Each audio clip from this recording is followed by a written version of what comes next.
What's up mga besis? Ngayong araw ay may panibago tayong vlog at ang vlog na ito ay maganda at informative. Ngayon ay namintas tayo ng oregano leaves. Tag-ulan na naman kasi guys, kaya marami na namang lamok sa kapaligiran at kailangan din natin syempre ng tanglad. So gagawa tayo ng natural way na pamamaraan ng pagpatay ng lamok na hindi kailangan ng kato. Kailangan lang po natin na hiwa-hiwain ang oregano leaves upang ito ay maging maliit.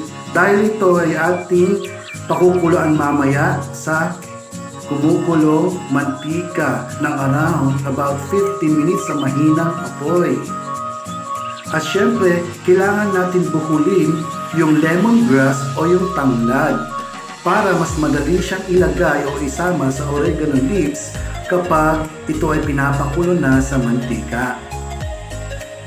Tanda ito guys sa mga may asthma o may hika para maiwasan ang bad chemicals na nalalanghap sa usok ng katol.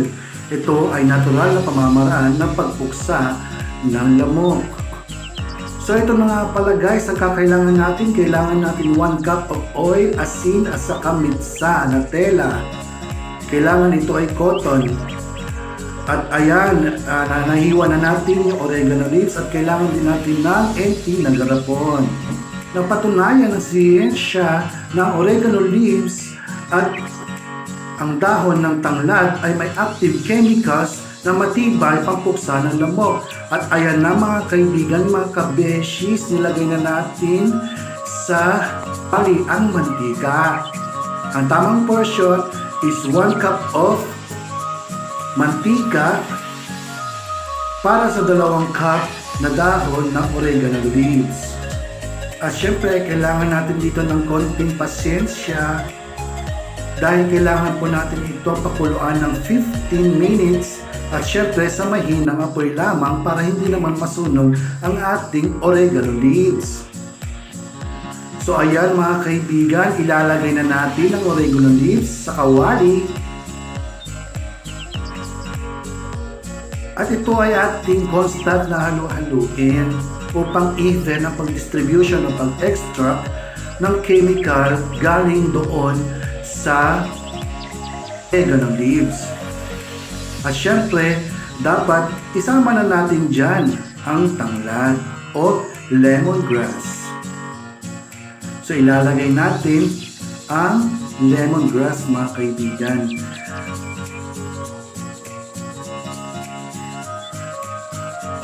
At pagtapos po ng 15 minutes ay ready na po ang mantika o oil na na-extract na po natin yung mga essential natural pesticides na galing doon sa oregano at doon sa tanglad o lemongrass.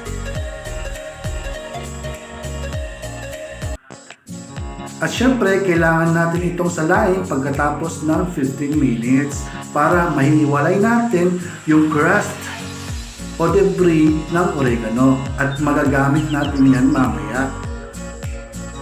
Dahil dito sa Pilipinas ay maraming pagkukunan ng oregano at tanglad, so napakagandang idea ito guys para tayo ay makatipid at healthy pa.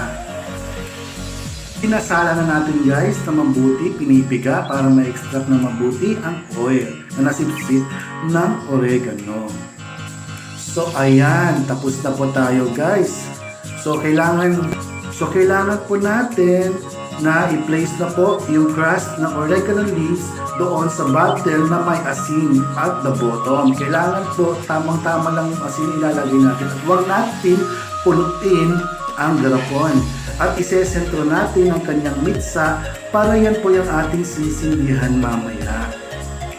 At pagtapos natin may sentro na mabuti ang mitsa, ay saka na ito natin ilalagay yung extract na oil.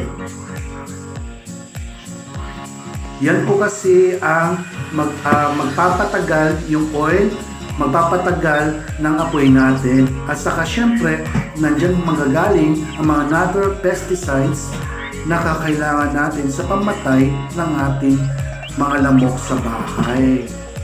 At marami po nga pong naiirita sa mga lamok na iyan. So ayan na po, sisindihan na natin.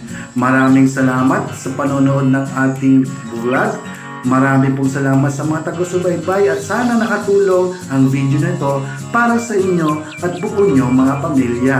Maraming salamat. Until next time again guys. Salamat!